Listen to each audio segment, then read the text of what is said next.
안녕하세요. 오늘 밤은 한국 단편 소설의 백미인 이효석의 메밀꽃 필 무렵을 들려드리겠습니다. 이 이야기는 1930년대 장돌뱅이의 삶을 다루고 있는데요.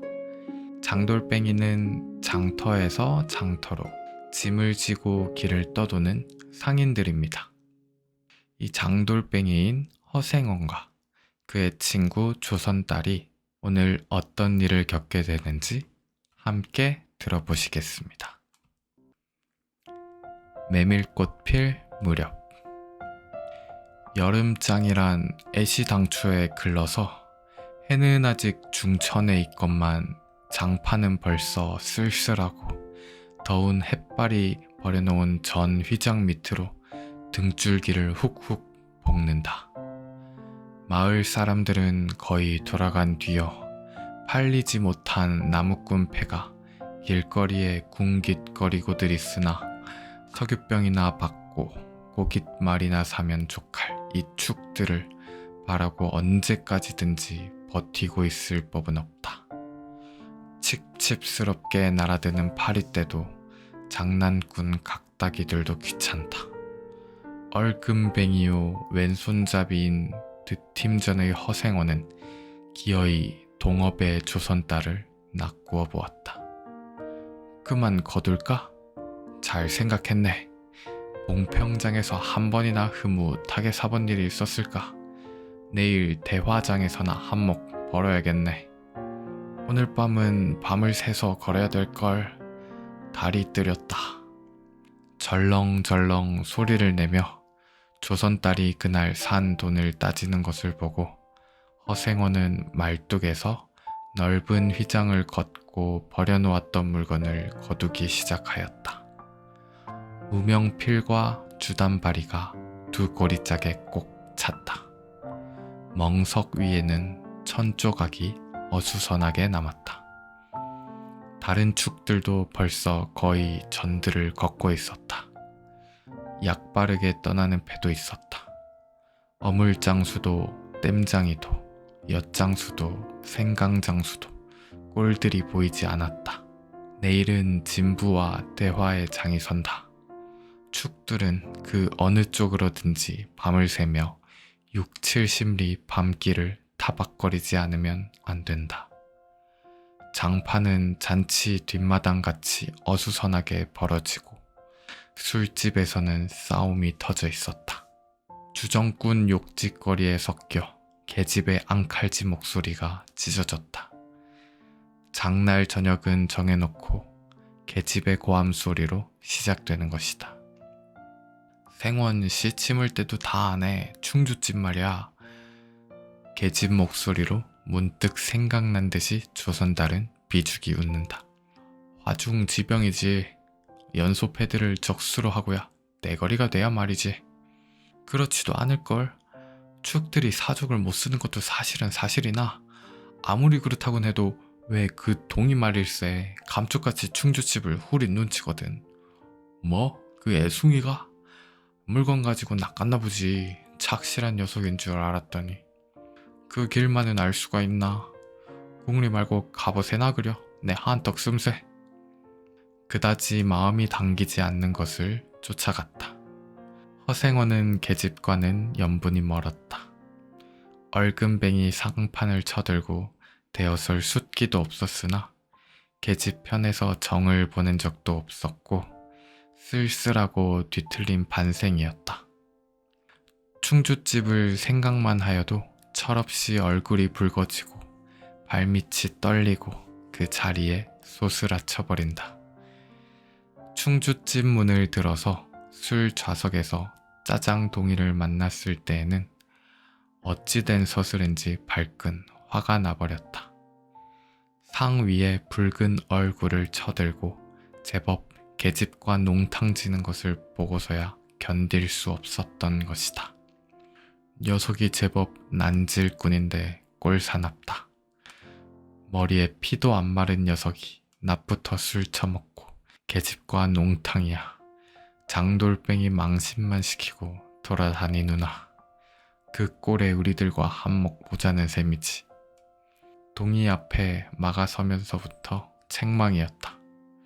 걱정도 팔자요 하는 듯이 많이 쳐다보는 상기된 눈망울에 부딪힐 때 얼결김에 따귀를 하나 갈겨주지 않고는 베길 수 없었다. 동이도 화를 쓰고 팩하고 일어서기는 하였으나 허생원은 조금도 동색하는 법 없이 마음먹은 대로는 다 짓거렸다. 어디서 주워먹은 선머슴인지 모르겠으나 내게도 아비 엄이 있겠지? 그 사나운 꼴 보면 맘 좋겠다. 장사란 탐탁하게 해야 되지. 계집이다 뭐야. 나가거라. 냉큼 꼴 치워. 그러나 한마디도 대거리하지 않고 하염없이 나가는 꼴을 보려니 도리어 측은히 여겨졌다. 아직도 서름서름한 사이인데 너무 과하지 않았을까 하고 마음이 선변해졌다. 주제도 넘지. 같은 술 손님이면서도 아무리 젊다고 자식 낳게 된 것을 붙들고 치고 닦아셀 것은 뭐야 원. 충주집은 입술을 쫑긋하고 술 붓는 솜씨도 거칠었으나 젊은 애들한테는 그것이 약이 된다고 하고 그 자리는 조선 딸이 얼버무려 넘겼다. 너 녀석한테 반했지? 애숭이를 빨면 죄진다. 한참 법석을 친 후이다. 담도 생긴 데다가 웬일인지 흠뻑 취해보고 싶은 생각도 있어서 허생원은 주는 술잔이면 거의 다 들이켰다. 권하의 짐을 따라 계집 생각도 동이의 뒷일이 한결같이 궁금해졌다. 내 꼴에 계집을 가로채서는 어떡할 작정이었누 하고 어리석은 꼬락서니를 모질게 책망하는 마음도 한편에 있었다. 그렇기 때문에 얼마나 지난 뒤인지 동이가 헐레벌떡거리며 황급히 부르러 왔을 때에는 마시던 잔을 그 자리에 던지고 정신없이 허덕이며 충주집을 뛰어나간 것이었다. 생원 당나귀가 발을 끊고 야단이에요. 각다기들 장난이지 필연코. 짐승도 짐승이려니와 동이의 마음씨가 가슴을 울렸다. 뒤를 따라 장판을 다름질하려니 거슴츠레한 눈이 뜨거워질 것 같다. 불악스러운 녀석들이라 어쩌는 수 있어야죠. 나귀를 몹시 구는 녀석들은 그냥 두지 않을걸. 반평생을 같이 지내온 짐승이었다. 같은 주막에서 잠자고 같은 달빛에 젖으면서 장에서 장으로 걸어다니는 동안에 20년의 세월이 사람과 짐승을 함께 늙게 하였다. 까스러진 목 뒤 털은 주인의 머리털과도 같이 바스러지고 개진개진 젖은 눈은 주인의 눈과 같이 눈곱을 흘렸다. 몽땅비처럼 짧게 슬리운 꼬리는 파리를 쫓으려고 기껏 휘저어 보아야 벌써 다리까지는 닿지 않았다. 닳아 없어진 굽을 몇 번이나 도려내고 새 철을 신겼는지 모른다. 굽은 벌써 더 자라나기는 틀렸고 닳아버린 철 사이로는 피가 빼짓이 흘렀다.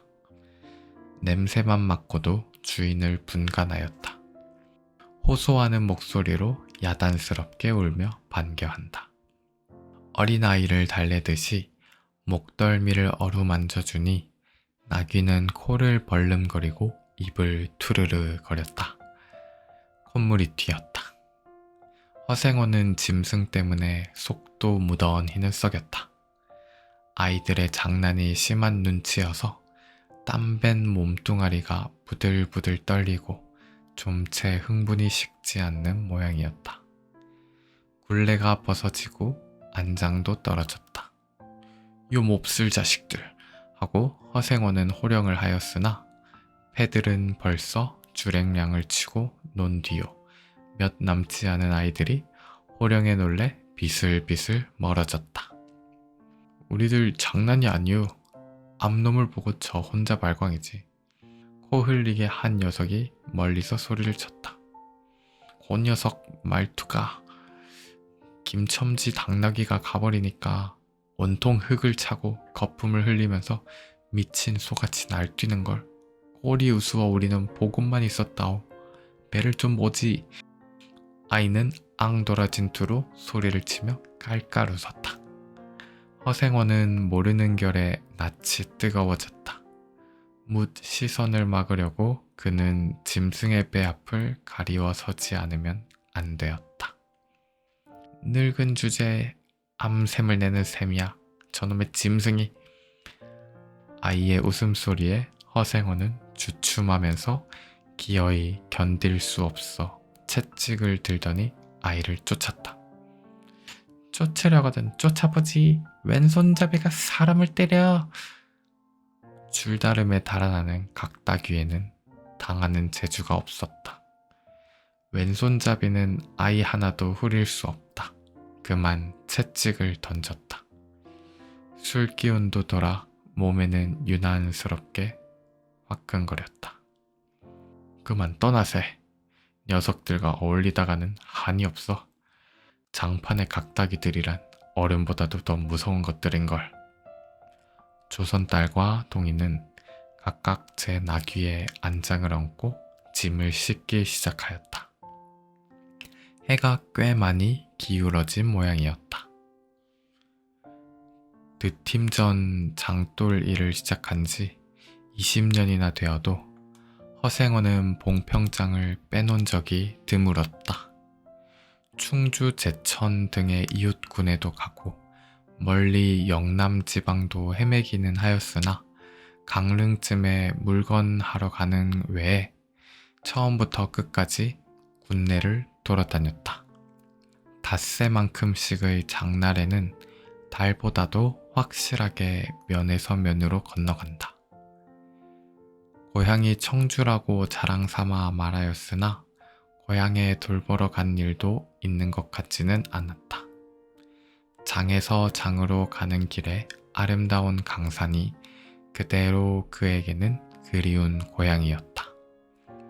반날 동안이나 뚜벅뚜벅 걷고 장터에 있는 마을에 거의 가까웠을 때 거친 나귀가 한바탕 우렁차게 울면, 더구나 그것이 저녁녘이어서 등불들이 어둠 속에 깜빡거릴 무렵이면 늘 당하는 것이건만 허생원은 변치 않고 언제든지 가슴이 뛰놀았다. 젊은 시절에는 알뜰하게 벌어 돈푼이나 모아본 적도 있기는 있었으나 읍내에 백중이 열린 해 호탕스럽게 놀고 투전을 하고 사흘 동안에 다 털어버렸다.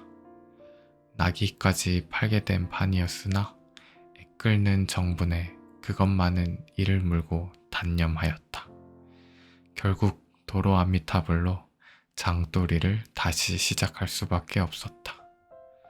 짐승을 데리고 읍내를 도망해 나왔을 때에는 너를 팔지 않기 다행이었다고 길가에서 울면서 짐승의 등을 어루어 만졌던 것이었다.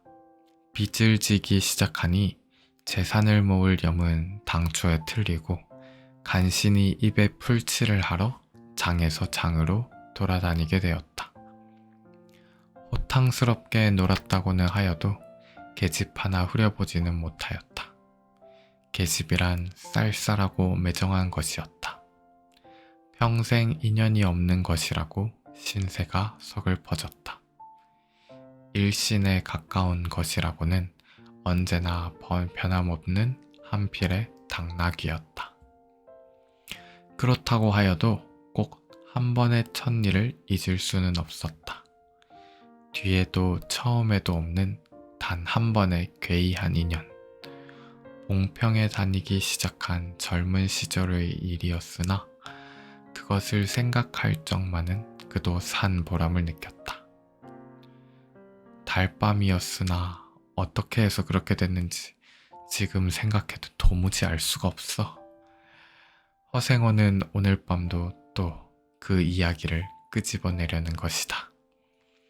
조선딸은 친구가 된 일에 귀에 못이 박히도록 들어왔다. 그렇다고 실증을 낼 수도 없었으나 허생원은 시치미를 떼고 되풀이할 대로는 되풀이하고야 말았다. 다윗밤에는 그런 이야기가 되게 맞거든. 조선 딸 편을 바라는 보았으나 물론 미안해서가 아니라 달빛에 감동하여서였다. 이지러는 졌으나 보름을 갓 지난 달은 부드러운 빛을 흐뭇이 흘리고 있다. 대화까지는 80리의 밤길, 고개를 둘이나 넘고 개울을 하나 건너고 벌판과 산길을 걸어야 된다. 길은 지금 긴 산허리에 걸려 있다. 밤중을 지난 무렵인지 죽은 듯이 고요한 속에서 짐승 같은 달의 숨소리가 손에 잡힐 듯이 들리며 콩포기와 옥수수 잎새가 한층 달에 푸르게 젖었다. 산허리는 온통 메밀밭이어서 피기 시작한 꽃이 소금을 뿌린 듯이 흐뭇한 달빛에 숨이 막힐 지경이다. 붉은 대궁이 향기같이 애잔하고 나귀들의 걸음도 시원하다. 길이 좁은 까닭에 세 사람은 나귀를 타고 외줄로 늘어섰다. 방울 소리가 시원스럽게 딸랑딸랑 메밀밭계로 흘러간다. 앞장선 서생원의 이야기 소리는 꽁무니에 선 동이에게는 확 적히는 안 들렸으나 그는 그대로 개운한 제멋에 적적하지는 않았다. 장선 꼭 일어날 밤이었네. 객주집 토방이란 무더워서 잠이 들어야지. 밤중은 돼서 혼자 일어나 개울가에 목욕하러 나갔지. 봉평은 지금이나 그제나 마찬가지지. 보이는 곳마다 메밀밭이어서 개울가가 어디 없이 하얀 꽃이야. 돌밭에 벗어도 좋을 것을 달이 너무 밝은 까닭에 옷을 벗으러 물방앗간으로 들어가지 않았나? 이상한 일도 많지. 거기서 난데없는 성서방네 처녀와 마주쳤단 말이네. 봉평서야 제일 가는 일색이었지. 팔자에 있었나 보지. 아무렴 하고 응답하면서 말머리를 아끼는 듯이 한참이나 담배를 빨 뿐이었다. 구수한 자줏빛 연기가 밤 기운 속에 흘러서는 녹았다. 날 기다린 것은 아니었으나 그렇다고 달리 기다리는 논팽이가 있는 것도 아니었네. 처녀는 울고 있단 말이야.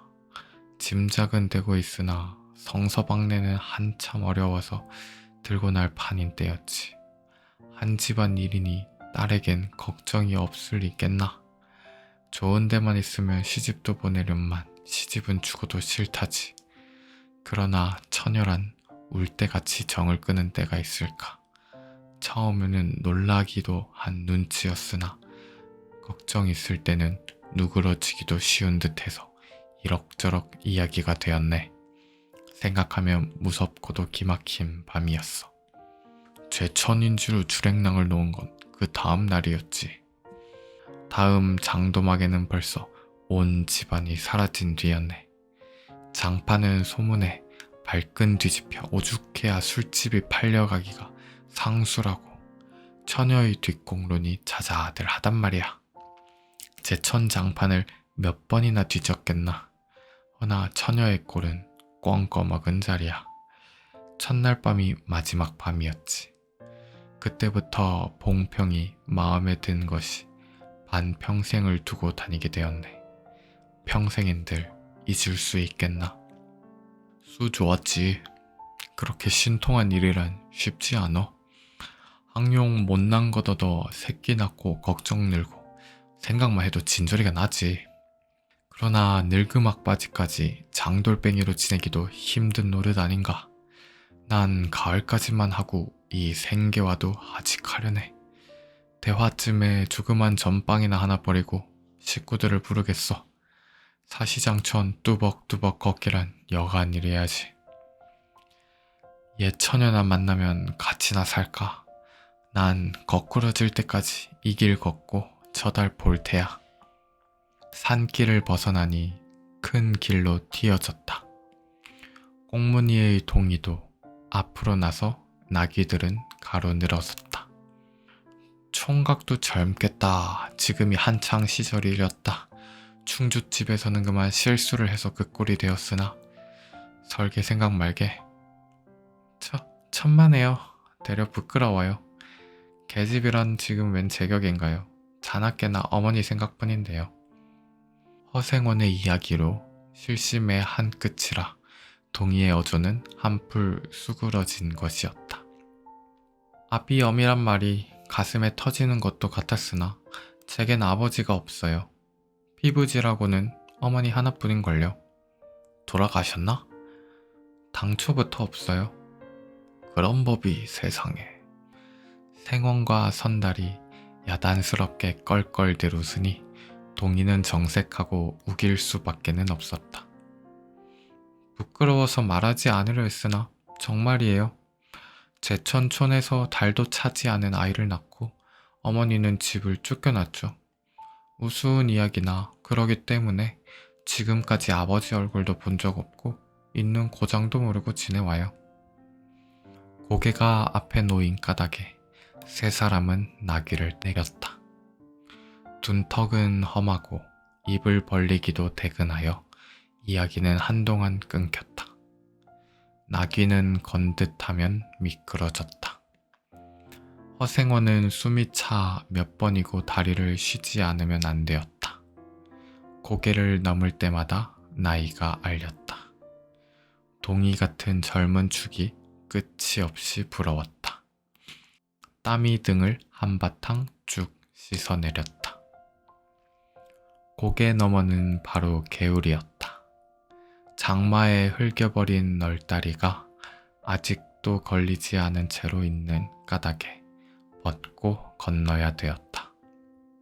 고이를 벗어 띠로 등에 얽어매고 반 벌거숭이에 우스꽝스런 꼴로 물속에 뛰어들었다.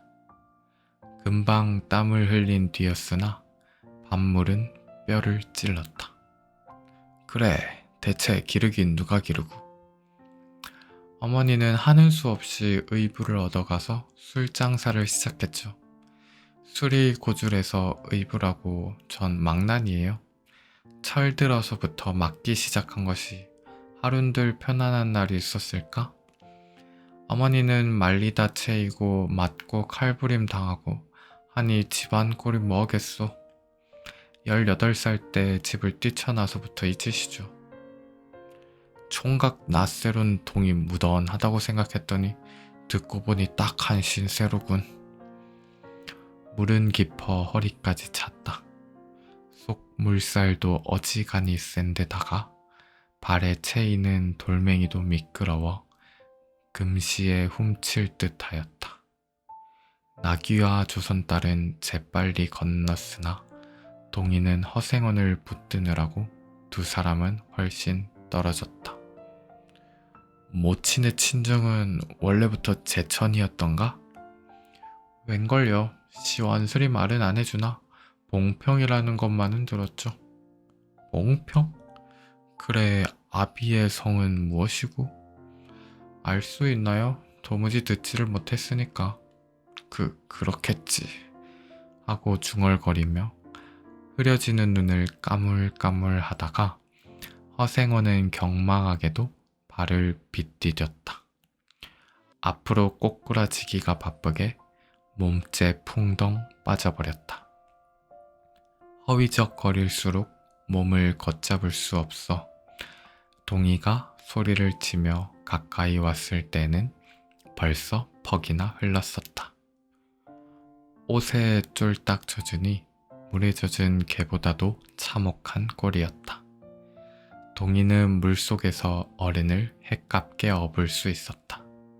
젖었다고는 하여도 여윈 몸이라 장정 등에는 오히려 가벼웠다.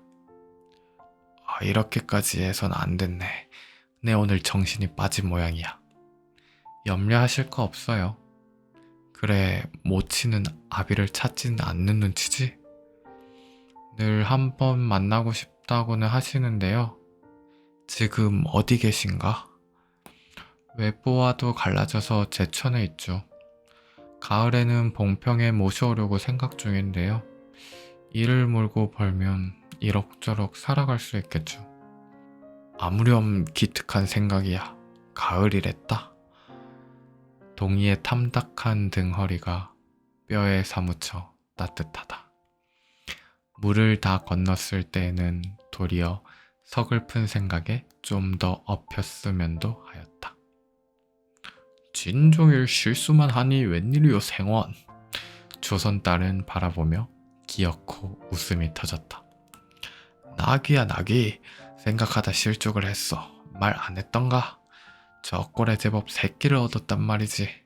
읍내 강릉집 피마에게 말일세.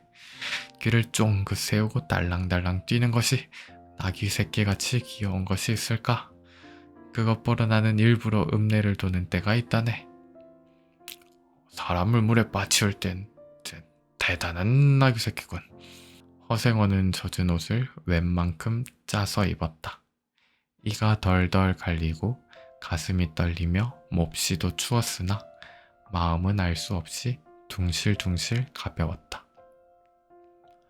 주막까지 부지런히들 가세나. 뜰에 불을 피우고 훗훗이 쉬어. 나귀에겐 더운 물을 끓여주고 내일 대화장 보고도 제천이다. 생원도 제천으로? 오래간만에 가보고 싶어. 동행하려나 동이? 나귀가 걷기 시작하였을 때 동이의 채찍은 왼손에 있었다. 오랫동안 아독신이 같이 눈이 어둡던 허생원도 요번만은 동이의 왼손잡이가 눈에 띄지 않을 수 없었다. 걸음도 해깝고 방울소리가 밤 벌판에 한층 청청하게 울렸다. 달이 어지간히 기울어졌다.